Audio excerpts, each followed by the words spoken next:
திருபுவனம் இளைஞர் உயிரிழந்த விவகாரத்தில் நகை திருட்டு புகார் கொடுத்த நிகிதாவை கைது செய்ய வலியுறுத்தி சிவகங்கை ஆட்சியர் அலுவலக வளாகத்தில் சமூக நல இயக்கங்கள் சார்பில் கண்டன ஆர்ப்பாட்டம் நடைபெற்றது.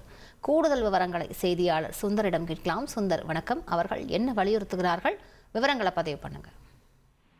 சிவகங்கை மாவட்ட ஆட்சியர் அலுவலகத்தில் பார்த்தீங்கன்னா அஜித் உயிரிழப்புக்கு காரணமான நிகிதா மீது வழக்கு பதிவு செய்ய கோரியும், காவல்துறையின் ரகசிய சித்திரவதை கூடங்களை மூட நடவடிக்கை கோரி பாத்தீங்கன்னா சமூக நல இயக்கங்கள் சார்பில் பாத்தீங்கன்னா ஆட்சியர் அலுவலகம் போராட்டம் நடத்தி மனு அளிக்கப்பட்டுச்சு. கடந்த 28ஆம் தேதி மடப்புறம் கிராம கோவிலில் தற்காலிக காவலாக பணிபுரியும் அஜித்குமார் என்பவர் பாத்தீங்கன்னா காவல்துறை தாக்குதல் உயிரிழந்தாரு. இந்த சம்பவம் தமிழகம் முழுவதும் பெரும் அதிர்ச்சி ஏற்படுத்தியது.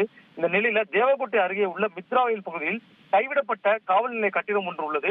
இங்கு வைத்தே காவல்துறையினர் கைதிகளை அழைத்து வந்து அடைத்து வைத்து சித்திரை செய்வதாகவும், அங்கு சித்திரவதை செய்ய கயிறு படுக்கை உள்ளிட்ட சகல சித்திரவதை கருவிகளும் இருப்பதாகவும், அது போன்ற சித்திரவதை கூடங்களை மூட அரசு கண்காணித்து நடவடிக்கை எடுக்க வேண்டும் என சில சமூக நல இயக்கங்கள் சார்பில் வீடியோ புகைப்பட ஆதாரங்களுடன் சுமார் 50க்கும் மேற்பட்டோர் சிவகங்கை ஆட்சியர் முன்பு பாத்தீங்கன்னா போராட்டத்தில் ஈடுபட்டதுடன் ஆட்சியர் பொற்கொடியும் அந்த கட்டிடங்களை அதே போல் சில அரசு வாகனங்களையும் இது போன்ற சித்திரவதை சம்பவங்களுக்கு காவல்துறை பயன்படுத்துவதாகவும் அதனை ஆட்சியர் கண்டறிந்து அப்புறப்படுத்த நடவடிக்கை எடுக்க வேண்டும் என்று புகார் மனு அளித்து ஆர்ப்பாட்டத்தில் ஈடுபட்டாங்க.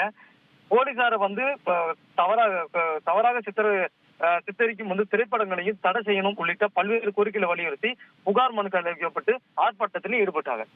விவரங்களுக்கு நன்றி சுந்தர். உங்கள் தந்திவன் தொலைக்காட்சியில் ஆத்மான் செவ்வாய்தோறும் இரவு 8 மணிக்கு காணத் தவறாதீர்கள்.